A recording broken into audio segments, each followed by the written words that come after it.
Bem, eu queria-vos falar hoje um bocadinho, e foi a Isabel que me desafiou para este tema, as mulheres que fizeram história. Isto é um tema difícil, porque eu podia falar de muitas mulheres que fizeram história. Apesar de sermos muito menos que os homens que fizeram história, mesmo assim, ao longo dos séculos, em diferentes vertentes, em diferentes áreas, são muitas. Fiz as minhas opções, mas, como vos digo, podiam ser outras.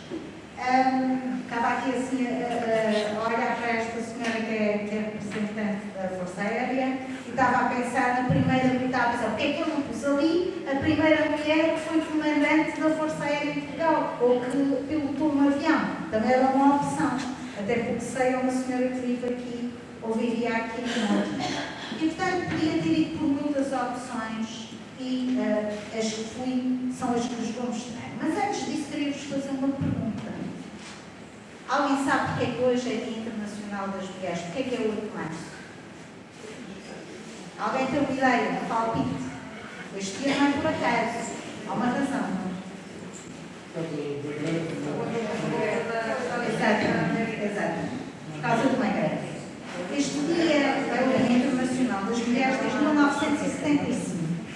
Já houve, no início do século XX, tentativas de implementar este dia como Dia Internacional das Mulheres, mas as Nações Unidas, em 1975, instituíram esta data, exatamente porque foi um dia que nos Estados Unidos, um grupo de mulheres, no início do século XX, a data não é muito precisa, portanto eu não vou dizer datas porque há várias opções, mas foi antes de 1910, houve uma greve em Nova Iorque, numa fábrica, mulheres que reivindicavam, imaginem, isto foi há mais de 100 anos, reivindicavam salário igual e um horário de 8 horas de trabalho igual aos homens.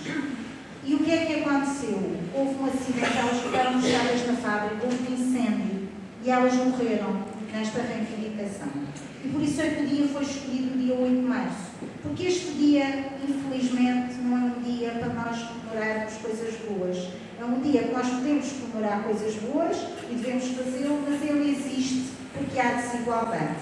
E, portanto, o dia 8 de março é um dia que existe e as Nações Unidas assinalam porque há desigualdades. E quando falamos de desigualdades, não estamos a falar de sermos todos iguais, porque nem as mulheres são todas iguais umas às outras, nem os homens são todos iguais uns aos outros, e as mulheres e os homens têm coisas muito diferentes. Nós falamos de igualdade nos direitos e na oportunidade, que são coisas diferentes. Podemos ser todos diferentes, mas perante a lei somos todos iguais. Temos todos os mesmos direitos, a senhora vereadora já falou um pouco sobre isto. E também devemos ter em igualdade as mesmas oportunidades, sendo homens ou mulheres. E, portanto, eu quando vou-vos falar aqui das mulheres na história, vou-vos falar um bocadinho à volta disto, das oportunidades e das especialidades em diferentes áreas. E, portanto, vamos começar. Começava com as rainhas.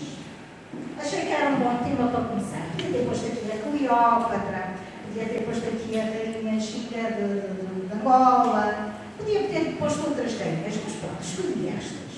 Escolhi as Donas Marias, a Dona Maria I e a Dona Maria II, a Dona Maria I é bisavó da Dona Maria II, e a Dona Maria II era prima da Vitória de Inglaterra, e com uma curiosidade, elas escreveram-se durante a vida. Ela não era rainha de Inglaterra, ela era rainha de Portugal, foram rainhas no mesmo período. A rainha Dona Maria II morreu num parto, penso que no 8º filho, mas a rainha Vitória teve uma longa vida mas enquanto a Dona Maria II foi viva, elas escreviam-se. E é curioso, se um dia tiverem a oportunidade de ver as cartas, porque elas falavam das coisas normais da vida, dos filhos, dos maridos, não falavam só de serem rainhas e das questões de Estado, falavam da vida delas. E escolhi também a Rainha Isabel II da Inglaterra, que todos temos esta memória, não é? Quase de uma vida desta mulher ter sido rainha. Mas o que é interessante é que estas mulheres fizeram história, fizeram parte da história, mas elas não fizeram parte da história porque escolheram fazer parte da história. Elas não escolheram a vida delas. Elas foram rainhas porque não havia homens na sucessão e elas assumiram os lugares. Mas não foi porque elas escolheram um percurso de vida. Eu preferia falar-vos daquelas que escolheram um percurso de vida, mas às vezes, que é o caso destas rainhas, que fizeram história, são as circunstâncias, e elas foram fruto dessas circunstâncias, e foram rainhas. É interessante ver a vida delas, porque são histórias interessantes de vida, histórias de mulheres com poder e mulheres muito fortes. A nossa Dona Maria II foi uma mulher muito interessante, porque vinha do Brasil, com hábitos diferentes, punha aí a corte em Portugal um bocadinho fora de si, porque ela tinha assim mais à vontade, e era uma mulher bastante interessante. Se um dia quiserem, pesquisem, e vale a pena olhar para as galinhas. Depois, também temos aqui pintoras. As pintoras é muito interessante, e eu agora vou-vos contar aqui uma coisa pessoal. A minha mãe é licenciada em pintura. Estava a fazer um mestrado sobre as mulheres que foram apagadas da história. Porque houve muitas mulheres pintoras. Só que essas mulheres foram apagadas da história, não estão nos livros de história, e portanto não se sabe nada sobre elas. O trabalho da minha mãe era um trabalho de investigação para encontrar mulheres da história e da história da pintura. E curiosamente a minha mãe não sabia escrever no computador. Então dava-me tudo escrito à mão e passava, escrevia o que ela mandava para escrever. E assim fui conhecendo coisas novas. E conheci estas pintoras, que têm estes lindos nomes, a Sofonis Bang e a Artemisia Gentileschi, que são pintoras do século XVI e do século XVII em Itália, e que conseguiram, de facto, manter-se nos livros de história com a sua genialidade. São grandes pintoras, eu pus aqui algumas obras de arte delas, estão nos grandes museus, europeus, portanto, são pintoras de renome. E também pus a nossa Josefa Dórios, que é da mesma época, e que, de facto, no nosso Museu de História de Arte Antiga, se um dia lá forem, têm lá pinturas da Josefa Dórios, e foram mulheres que se conseguiram manter ao longo dos séculos na história com a sua genialidade. E eu achei também, assim de forma breve, que este poderia fazer aqui hoje. Depois temos as cientistas. Isto aqui é um bocadinho mais difícil. Não se consegue andar tanto para trás. O que não significa que não tenha havido mulheres na ciência antes do século XX, no final do século XIX. Se calhar houve. Nós é que não as conhecemos. Mas vale a pena chamar a atenção para estas. Não pus aqui pessoas mais recentes, porque já há muitas mulheres na ciência. Aliás, a seguir ao 25 de Abril, como sabem, as mulheres cresceram imenso em algumas profissões, e a ciência é uma delas. E temos as nossas Elvinas dos Tomates com prémios internacionais, mas são mulheres de hoje. Eu achei que era interessante perceber mulheres que fizeram história em momentos difíceis de ser cientista. Esta senhora química, a Rosalind Franklin, ela fez estudos na área do ADN, é uma mulher que se voou dos estudos do ADN. Esta é mais conhecida, e quando estou lá quem ela é, vocês vão se lembrar, a Joanna Woodall. Ela é aquela senhora primatologista que estudava os chimpanzés. Se calhar já viram na televisão, a senhora que fez muito em África pela preservação dos chimpanzés e que estudou os chimpanzés. É muito interessante porque ela estudava, mas ela ia mesmo para o terreno, vivia em África com os animais, estudou-os e lutou muito pela defesa da preservação dos animais. Ela não estudou só, ela foi ativista na preservação dos animais. Esta senhora, Ada Lovelace, não sei dizer bem o nome, mas é esta aqui. Esta senhora é do século XIX. Imagina o que ela estudava. Ela era matemática. O que é que ela inventou? Alguém tem uma ideia? O que é que ela iniciou o estudo? Dados de computação. Esta mulher foi a pessoa que encontrou os primeiros dados que permitiram mais tarde desenvolver os computadores. É uma cientista do século XIX. Imagina, eu também não sabia. Eu, para vir para aqui, também andei a pesquisar e descobri estas coisas extraordinárias e descobri esta senhora. E depois, Catherine Johnson, matemática e física da foi uma mulher que trabalhou muito nos foguetões e que é muito reconhecida por isso. E não era uma mulher branca.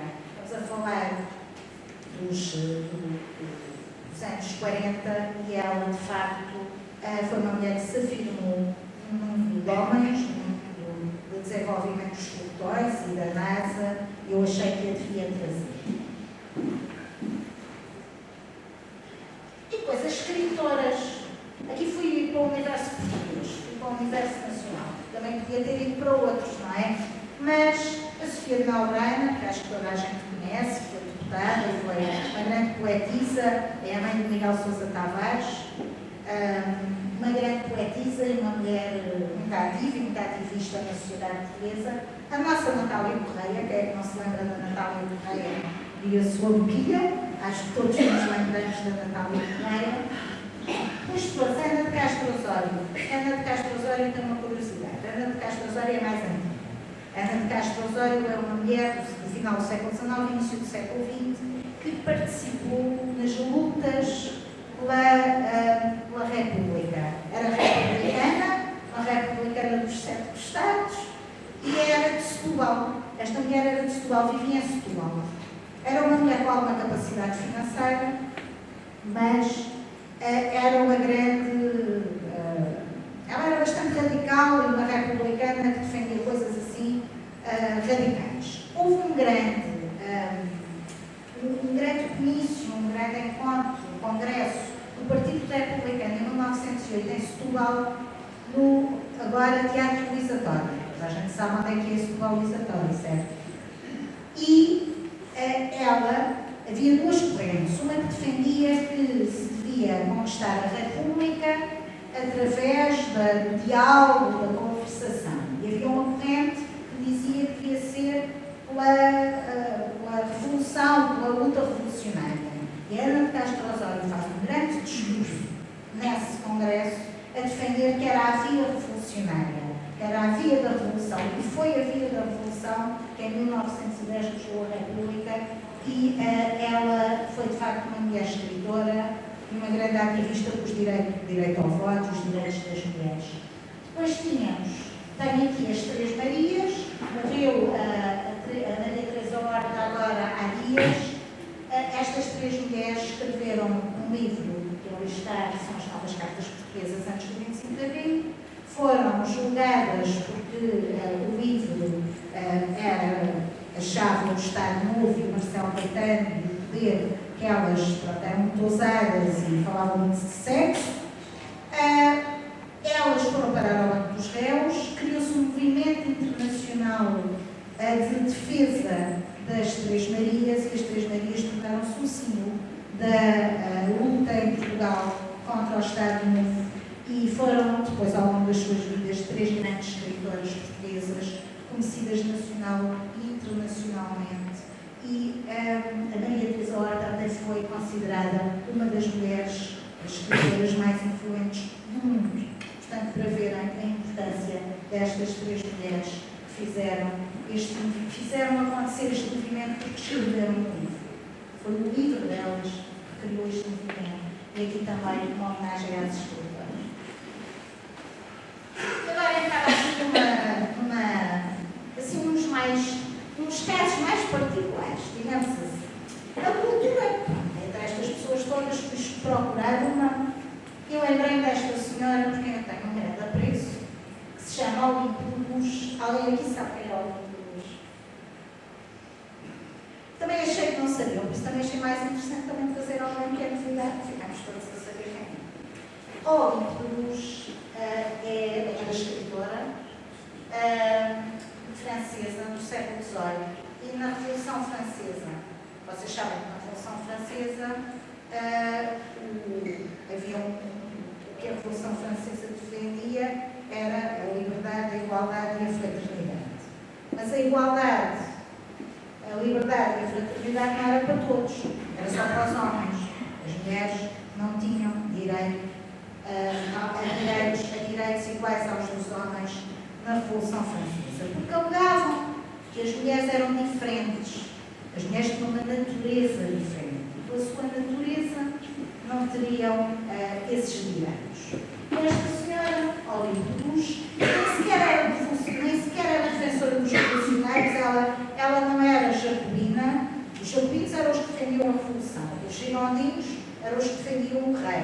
Ela até era girondina, ela era daquelas que achava que a Revolução não era o melhor caminho, que se devia ir por diálogo, era uma mulher até moderada.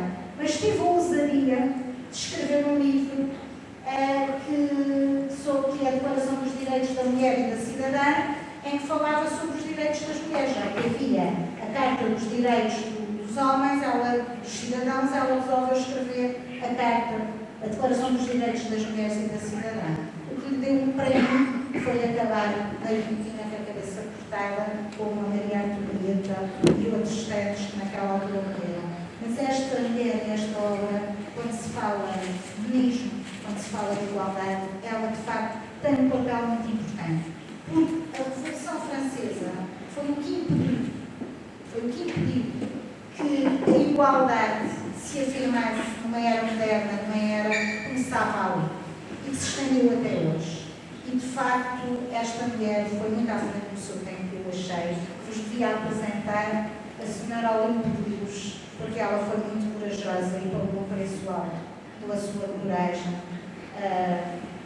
no século XVIII. E agora esta, sabem quem é, certo? É uma figura muito conhecida. Vocês sabem onde é que ela nasceu? Eu li mais ou menos, mas sabem onde é que ela nasceu? Nasceu em França ou na Polónia? Na Polónia, exatamente. Ela nasceu na Polónia e foi para a França. O marido dela também era cientista. Ela morreu muito também por causa da investigação que fez, porque ela descobriu a radioatividade. É uma descoberta importantíssima na história da humanidade. Ela, não só pelas coisas más, mas também por muitas coisas boas, inclusive muitos tratamentos médicos que nós fazemos hoje, se não houvesse radioatividade, nós não os conseguimos fazer. E ela foi, de facto, pioneira, recebeu o Prémio Nobel, foi a primeira mulher a lecionar em França numa universidade. E não era francesa, portanto, ela não era de origem francesa. E em 1995, isto por acaso achei curioso, ela tornou-se a primeira mulher a ser sepultada no Panteão de Paris pelos seus próprios médicos, por aquilo que fez. Então, a ver, estas mulheres são diferentes das rainhas, porque estas mulheres fizeram o percurso delas. Elas fizeram a opção de escolher este caminho para as suas vidas, enquanto que as rainhas foram empurradas para aquela função. E eu acho que isto mostra a diferença entre o que é estar numa situação em que as pessoas não têm escolha para uma situação em que as pessoas podem escolher, mesmo quando são escolhas difíceis, como foi a da Olímpicos e mesmo da Marie Curie, porque a vida dela não foi fácil e ela teve que lutar muito para se afirmar enquanto mulher cientista. Mas, de facto, acho que não há aqui ninguém nesta sala que não tenha ouvido falar nela. Isso mostra que ela, de facto, foi uma mulher que fez história, que se afirmou na história e não podíamos deixar de falar dela em letras. Esta é a Rosa Parker. Não sei, conhecem a Rosa Parker? Sim? Esta mulher é de outra natureza, mas eu achei também que era interessante trazê-la. Ela é norte-americana, não era uma mulher, às vezes há aquela ideia, a história da Rosa Parker é conhecida, mas de qualquer forma vou repetir. Ela vinha num autocarro e nos Estados Unidos havia uma lei de segregação racial. Quando nos autocarros entravam pessoas brancas, fossem homens ou mulheres, as pessoas negras, fossem homens ou mulheres, não se levantavam em tal lugar. E ela era uma ativista, ela já era uma ativista dos movimentos de luta contra o racismo nos Estados Unidos, ela já participava e ela ia no autocarro e disse basta, chega, e recusou-se a levantar para dar lugar a um homem branco. Foi presa, mas recusou-se e não se levantou e passou a ser o símbolo desta luta, que foi a luta que depois levou aos direitos civis americanos e levou a que essa segregação terminasse nos Estados Unidos, e ela, no fundo, é o rosto do início dessa luta. Da luta de Martin Luther King, toda essa luta, esta mulher, neste gesto corajoso, porque era preciso muita coragem, porque ela teve sorte em só ser presa, não é? Ela podia ter sido espancada, podia ter sido atacada por Ku Klux Klan, podia ter acontecido imensa coisa. E ela teve a dignidade de dizer basta. E, portanto, a Rosa Parks acho que é uma mulher que deve sempre ser lembrada por esta coragem, porque não é só coragem do momento, é coragem física e é coragem de tomar esta decisão. E eu achei que havia os homenageiros aqui, porque ela fez mesmo história e o ato dela fez acabar com uma coisa muito, muito negativa, que era a segregação racial nos Estados Unidos.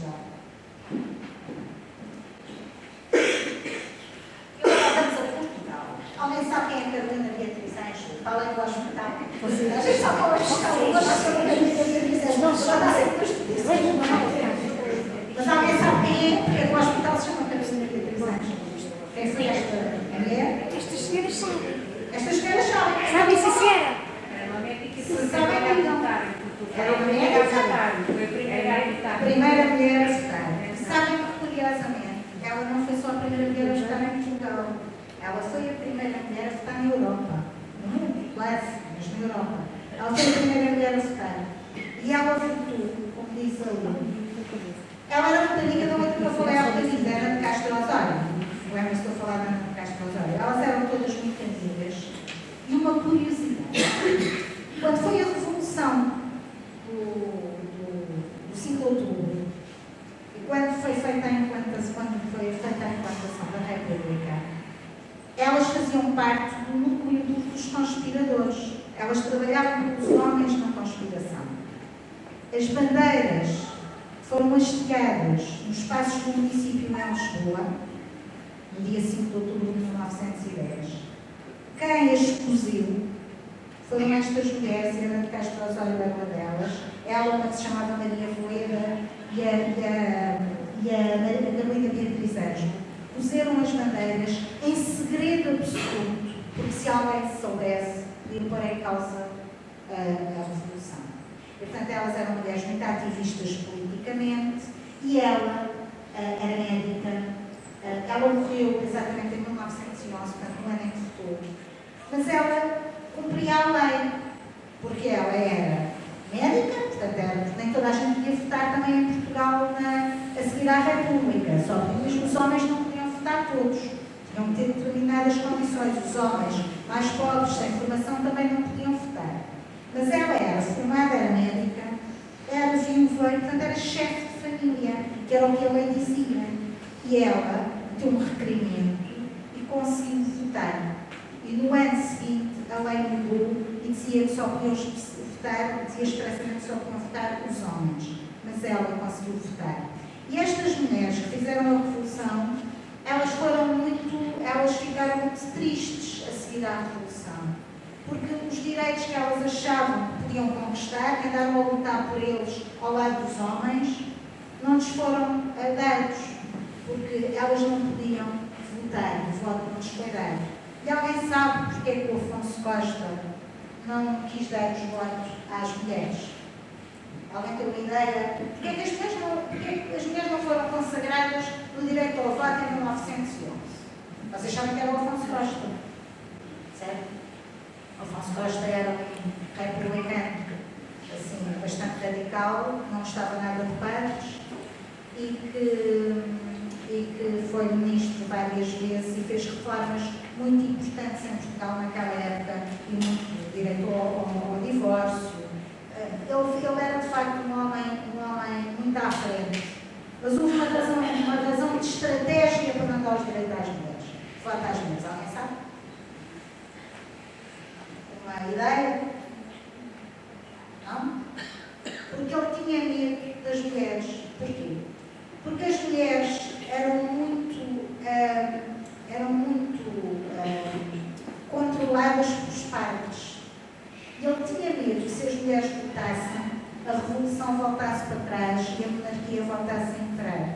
E então, a opção foi uma opção pragmática, de estratégia política, de não dar o direito de voto às mulheres, porque, de facto, no século XIX e no início do século XX, a Igreja Católica tinha um grande poder sobre as mulheres, do confessionário, Portugal não era Lisboa, não era o país inteiro, um país com muita ruralidade, e ele não deu o direito às mulheres, mas a Carolina Beatriz Ângelo foi lá e votou. Eu gostava muito de ver uma estátua da Carolina Beatriz Ângelo no Parlamento Português. Estou sempre a dizer isto, porque era justo que esta mulher tivesse ao lado dos bustos que estão lá, dos homens todos que fizeram a República, uma estátua, um busto da Carolina Beatriz Ângelo. Mas já tem um hospital, já não temos mais. Já tem um hospital. Eu acho que ela nasceu na Confiança. Acho que ela nasceu lá para São Paulo. E agora vamos entrar na esfera mundial. Na esfera mundial, isto são postos que vocês certamente se lembram, não é? Porque estamos a falar do século XX. Mas eu achei assim, vamos falar só de Portugal ou vamos falar só da Europa? Não, vamos falar da Europa, mas também vamos falar do mundo e de mulheres que se destacaram no mundo. E temos aqui a Indira Gandhi, que foi primeira-ministra. Eu acho que nos lembramos todos da Indira Gandhi. A Indira Gandhi foi primeira-ministra da Índia. Se já não viu uma mulher primeira-ministra da Índia? É obra, não é? A Índia é uma sociedade muito estratificada, muito patriarcal, muito masculinizada, e esta mulher, que era filha do Nehru, ela chama-se Gandhi, mas não é por causa do Gandhi. Já agora, ela chama-se Gandhi porque o marido dela, que era também um grande ativista político, foi morto. E ela depois começou a ser ativista política, não só porque o marido morreu, mas também porque era filha do Nehru e já participava. Mas ela, o marido, não se chamava Gandhi, mas resolveu chamar-se Gandhi e assumiu o nome de Gandhi em homenagem ao Gandhi como um nome político. E, portanto, ela chama-se Indira Gandhi por essa via. Mas ela foi primeira-ministra e fez um trabalho muito importante na Índia, preocupou-se muito com o combate à pobreza, preocupou-se muito com esses aspectos da vida das pessoas e é, de facto, uma referência. Depois temos a Golda Meir. A Golda Meir era muito feia, estamos a dizer. Não sei qual é a vossa opinião, mas eu acho a senhora muito feia. Acho que esta foi a melhor fotografia que eu arranjei. A Golda Meir, das outras, ela era mesmo muito, muito feia. Mas ela era feia, mas ela era ninguém, esta senhora. Ela foi fundadora do Estado de Israel, foi embaixadora da União Soviética para Israel e foi ministra de várias coisas, foi ministra do Trabalho, foi ministra dos Negócios Estrangeiros. E ela teve, acho que foi uma das guerras mais importantes do início do Estado de Israel, a seguir ao início do Estado de Israel. Como é que é o nome? Diz a minha irmã, diz que eu não sabe dizer. Yom Kippur, exato. Eu estava ali a tentar me lembrar do nome.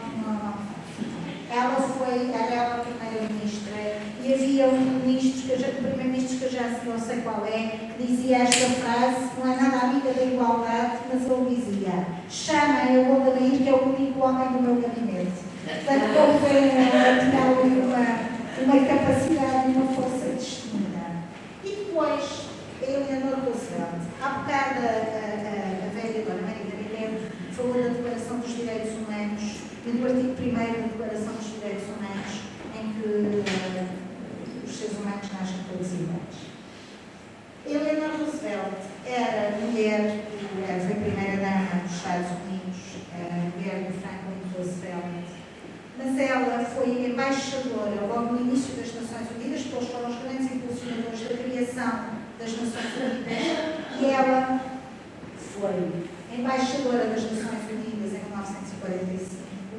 E foi presidente da Comissão que elaborou e aprovou a Declaração dos Direitos Humanos. E ela foi uma força importante para esta declaração, que vocês podem não ter ideia, mas as constituições dos países democráticos têm todas como base a Declaração dos Direitos Humanos. E a Declaração dos Direitos Humanos deve-se muito ao trabalho e à dedicação da Eleanor Roosevelt. E eu achei que tínhamos que fazer hoje esta homenagem, porque ela é mesmo muito importante para a história do mundo. É muito importante para a história do mundo nos dias de hoje, em que nós vemos todos estes valores e estes princípios a serem postos em causa. É importante relembrar esta mulher que há muitos anos teve este papel importante, não só como primeira-dama dos Estados Unidos, mas sobretudo no seu percurso posterior como embaixadora nas Nações Unidas. Estas são mais recentes, quer dizer, a Thatcher não é tão recente, nem a Corazon Aquino, mas a Corazon Aquino também é uma história maravilhosa, porque é uma mulher num país também muito masculinizado, patriarcal, onde o poder masculino tem uma evidência muito grande. Ela liderou um movimento que depois a ditadura do Romanos, acho que nós nos lembramos, espécie que já mudou há muito tempo, mas não foi assim há muito tempo. Ela é que foi a grande líder daquele movimento e foi ela que instaurou a democracia e foi presidente entre 86 e 92 e foi uma mulher muito importante para a história do mundo. Ela fez história e fez história pela positiva. Mas também havia formas de fazer a história pela negativa, mas isso não tinha graça nenhuma. A Thatcher já não fez tanta história pela positiva, da minha perspectiva, mas ela era intitulada a Dama de Ferro e de facto é extraordinário como é que uma mulher, ela foi a primeira mulher primeira-ministra na Europa, e como é que uma mulher em 1975 se tornou líder da oposição à Inglaterra. Ela foi líder da oposição entre 75 e 79 e depois foi primeira-ministra entre 79 e 1990. São muitos anos. E enfrentou coisas difíceis, com o feitio difícil dela, a luta fratricida da Irlanda do Norte, a Guerra das Malvinas. Ela passou por tudo isso como primeira-ministra de Inglaterra e é uma pessoa, quando se fala do papel das mulheres na história, é impossível, concordemos ou não com a Margaret Thatcher, não falar dela. Depois temos duas mulheres mais recentes que são importantes. As duas confrontaram o Trump, não é? Têm essa grande marca na sua história. A Hillary Clinton foi a primeira-dama, a mulher de Clinton, mas ela tem percurso pessoal. Ela não pode ser conhecida da história como a mulher de Clinton, porque ela, de facto, ela foi senadora por Nova Iorque entre 2001 e 2009 e foi secretária de Estado dos Assuntos Externos, acho que é assim que se chama, acho que é. Ela era a secretária de Estado quando a gente agora viu o Blinken a andar aí para a frente e para trás e aquele cupim que apareceu hoje com aquela transparente na testa, não sei se viram na televisão, é uma coisa estranhíssima. Esse senhor, ela tinha esse lugar. Portanto, ela andou no tempo do Obama, ela foi secretária de Estado no tempo do Obama. Ela foi primeiro, ela e o Obama foram os dois adversários na escolha do candidato do Partido Democrata. Ela ganhou, ele ganhou, mas ela foi secretária de Estado dele. E ela teve um papel muito importante na guerra contra o terrorismo e todo esse percurso desse período. E ela foi candidata a presidente dos Estados Unidos em 2016, para azar de todos nós, perdeu as eleições para o Trump e foi assim que o Trump começou o seu percurso. E eu acho, mas isto é uma opinião muito pessoal, não sei o que é que vocês acham, mas acho que se ela fosse homem, se calhar não tinha perdido as eleições. Acho que a sociedade americana é uma sociedade muito machista. E a Kamala Harris é a mesma coisa, não é? E a Kamala Harris ainda tinha uma coisa para além de ser mulher, não era uma mulher branca. E, portanto, isso nos Estados Unidos, sobretudo no interior dos Estados Unidos, pessoa. Mas ela foi também a primeira procuradora-geral, a primeira mulher procuradora-geral na Califórnia. E eu acho que a gente ainda vai ouvir falar muito da Kamala Harris.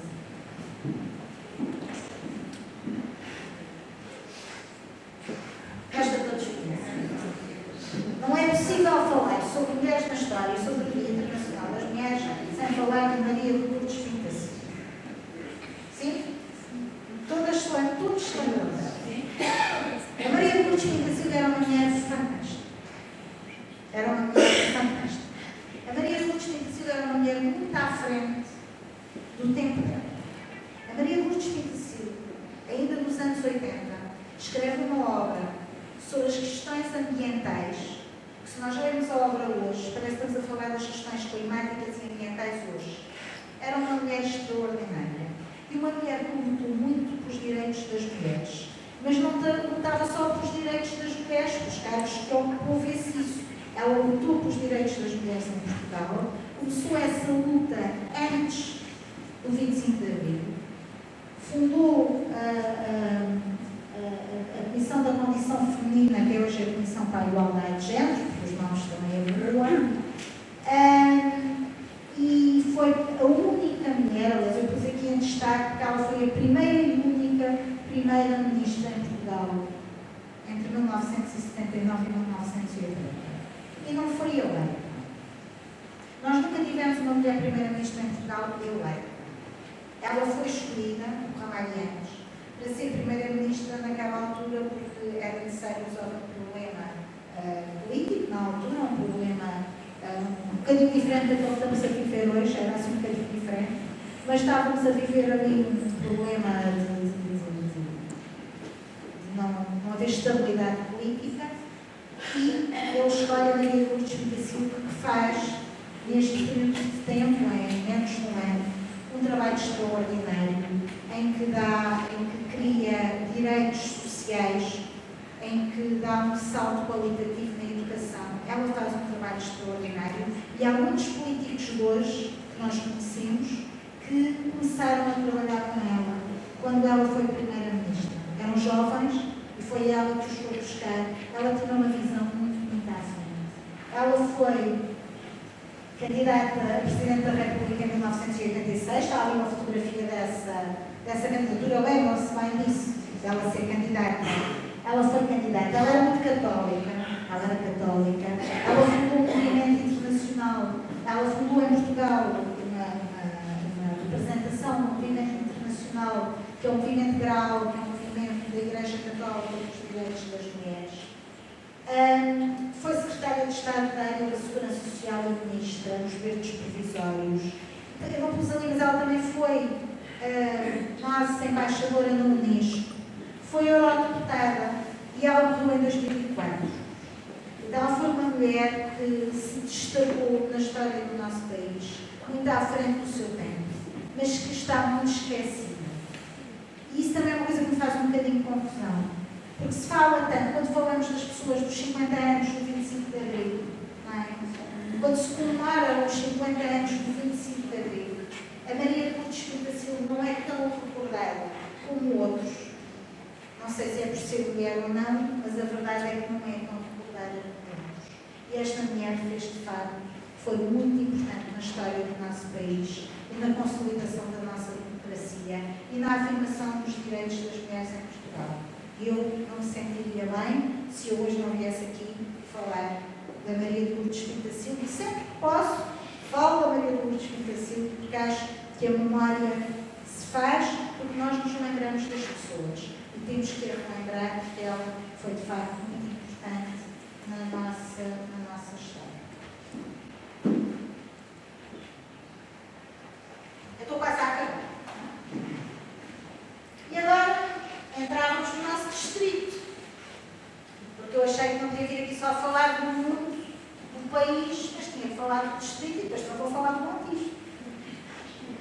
O nosso distrito, Setúbal, eu não pus aqui deputadas. Eu pedi deputadas, ou várias deputadas no distrito de Setúbal, mulheres, desde a Constituinte, ia pôr aqui o nome delas, mas resolvi cargos mais executivos. Mulheres que tiveram ocupado cargos mais executivos. E começaram por Irena Leix. Alguém se lembra de Irena Leix? A primeira mulher governadora civil de Setúbal. Alguém tem memória desta senhora? Ela tinha uma alcunha muito engraçada. Era a Dona Pombinha. Ela era a Dona Pombinha porque havia uma novela, não se lembra? A Tieta, não é? Que era a Dona Pombinha, que era uma senhora assim muito conservadora, muito elaborada pelos bons costumes, mas depois não era nada assim. E esta senhora, a Irena Leix, ela era assistente social, ela chegou a ser também diretora da Segurança Social de Setúbal, era do PSD, portanto era uma mulher com vida político-partidária, e ela era a Dona Pombinha porque ela decidiu fechar os bares todos e as discotecas que estavam em Setúbal, e a malta zangou-se, e chegou a Dona Pombinha, e ela ficou assim conhecida, mas ela foi a primeira mulher governadora civil em Portugal. A primeira mulher governadora civil do nosso país em 1985, e foi com esta senhora que se chamava Irene Aleixo, e que era uma boa pessoa, dentro daquele estilo, mas que era uma mulher que se preocupava com a área social. Vocês lembram-se daquela grande crise nos anos 80 em Setúbal, quando as fábricas fecharam, as famílias livres da fome, que o bispo de Setúbal veio chamar a atenção para esse problema, do Dom Manuel Martins. Ela era da Segurança Social nessa altura e ao lado do Dom Manuel Martins ajudou a refazer o tecido social de Setúbal e esse trabalho. Ela foi uma pessoa importante no nosso distrito. Depois estão ali mais duas mulheres que foram governadoras civis. Há uma terceira, mas era Montijo, por isso falo dos outros. Foi a Teresa Almeida e depois a Euridice. A Euridice, não pus o nome dela, deslarada. A Euridice, esta senhora aqui, chama-se Euridice. Eu é que, quando escrevi, não escrevi o nome. Elas foram governadoras civis de Setúbal já este século. A Teresa é presidente agora da CCDR. E a Euridice é deputada da Assembleia da República, mas como foram as únicas governadoras civis, depois da Irene Aleixo e mais uma que eu falo a seguir, achei que este diretor. Depois temos as presidentes de Câmara. A Marina, há bocado, a vereadora estava a falar da necessidade de ter mais mulheres autárquicas, mais mulheres nos municípios, porque mesmo com a lei das cotas há poucas mulheres autárquicas, há poucas mulheres presidentes de Câmara em Portugal, é uma percentagem muito baixa. Precisamos de mais mulheres a exercerem estes lugares. Nós temos tanto direito como os homens a ter estes lugares. E é nessa lógica que devemos trabalhar e pugnar para fazermos esse caminho. E o Distrito de Setúbal é um distrito muito à frente no país que nos devemos orgulhar. Tivemos a Maria Emília, eu não pus o apoio dela porque ela era mesmo conhecida. Maria, a Presidente da Câmara de Almeida, muitos anos, era uma referência em Almeida. Agora temos a Inês Medeiros, também Presidente da Câmara em Almeida, portanto Almeida é uma terra que já teve duas mulheres Presidentes de Câmara. Há muitos sítios por este país que nunca tiveram nenhuma. A Ana Teresa Vicente, que foi Presidente da Câmara de Palmela, foi depois Presidente da Assembleia Municipal e agora diz que vai ser novamente candidata à Câmara de Palmela. E a Maria das Dores Meira, da Maria das Dores toda a gente sabe, Presidente da Câmara de Setúbal. Há pouco tempo, não é? Há pouco tempo. E agora também está candidata outra vez a Presidente da Câmara como independente, tem muita energia, vamos ver o que é que dá. E, portanto, o nosso distrito é um distrito onde as mulheres têm feito história da política, têm-se afirmado na política e é uma referência a nível nacional. Eu acho que nós nos devemos orgulhar do nosso distrito. Isto também tem muito a ver com sermos um distrito muito de trabalho.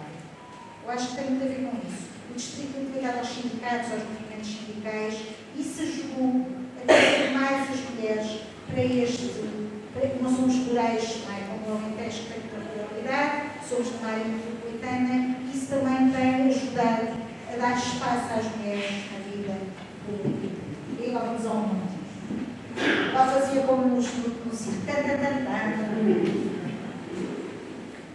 Aqui temos o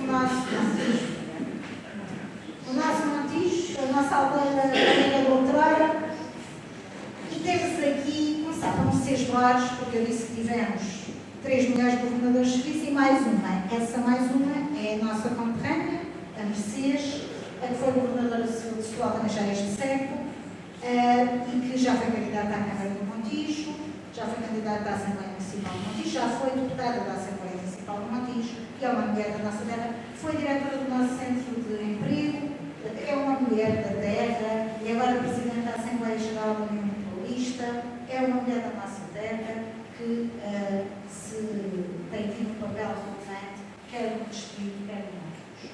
A Jacinta Ricardo, que é presidente da Câmara há muitos anos, acho que todos nos lembramos dela, já morreu, a Jacinta Ricardo ficou nova, são 70 e poucos anos, mas foi presidente da Câmara do Montijo. E foi sucedida pela Maria Amélia Antunes, que foi também presidente há muitos anos, fez muita obra no Montijo, este espaço foi recuperado pela Amélia Antunes, e depois ainda foi presidente da Assembleia Municipal antes de mim, portanto eu sucedi à Amélia Antunes, e é uma mulher que ficará sempre na história, aliás, qualquer uma delas ficarão sempre na história da nossa terra, e serão sempre lembradas na história da nossa terra, porque em 50 anos de democracia, o poder autárquico é um bocadinho diferente, porque as eleições autárquicas foram um bocadinho mais tarde, mas nós tivemos até agora 3 mulheres presidentes de Câmara, que agora temos a Maria Clara Silva,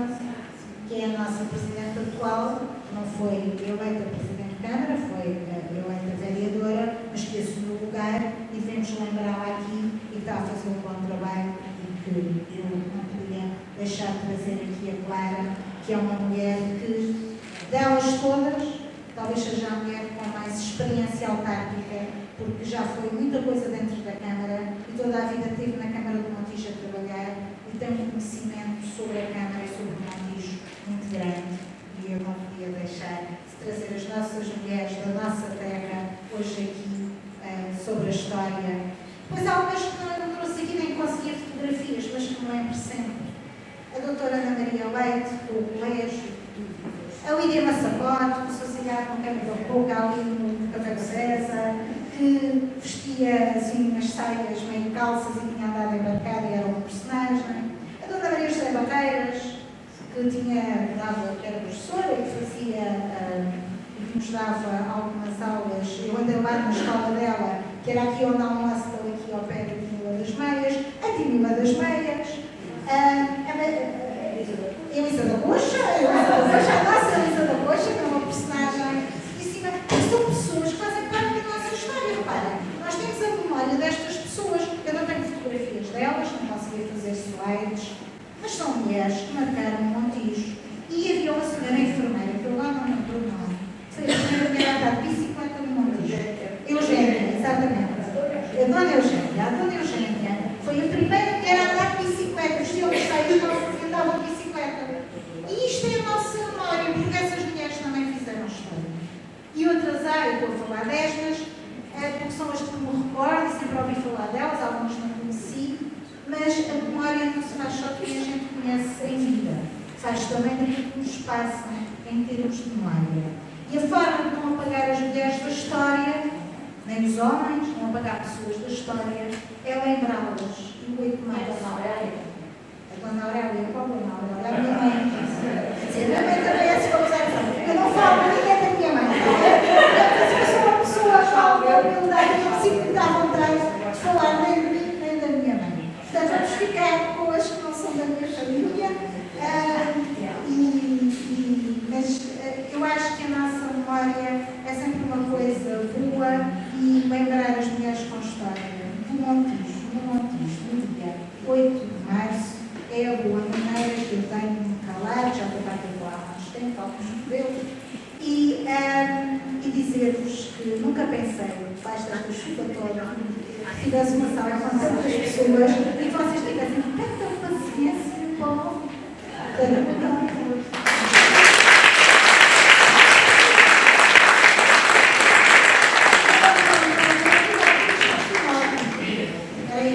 bem parecia que havia aqui. Agora esta é uma pergunta para vocês querem participar. Há diferenças em ser mulher ou homem em fazer a história? Há diferenças? Vocês acham que há diferenças? Quem é que quer falar? Vai falar? Tem que haver. Se deixar de hoje, acho que porquê? Somos todos iguais. Alguém tem uma opinião diferente?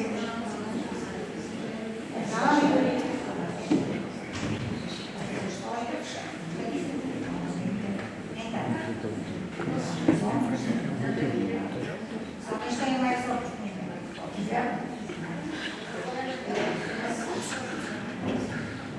A Francisca diz que na história há diferença porque os homens tiveram mais oportunidade que as mulheres. E a minha pergunta é, para além disso, que eu concordo em absoluto, acho que se eu quisesse falar de homens, podia estar aqui, quer dizer, de mulheres também podia estar mais tempo, mas homens, há muitos.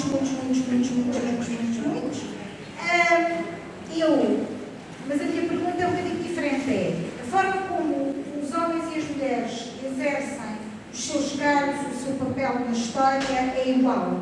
Vocês acham que é igual?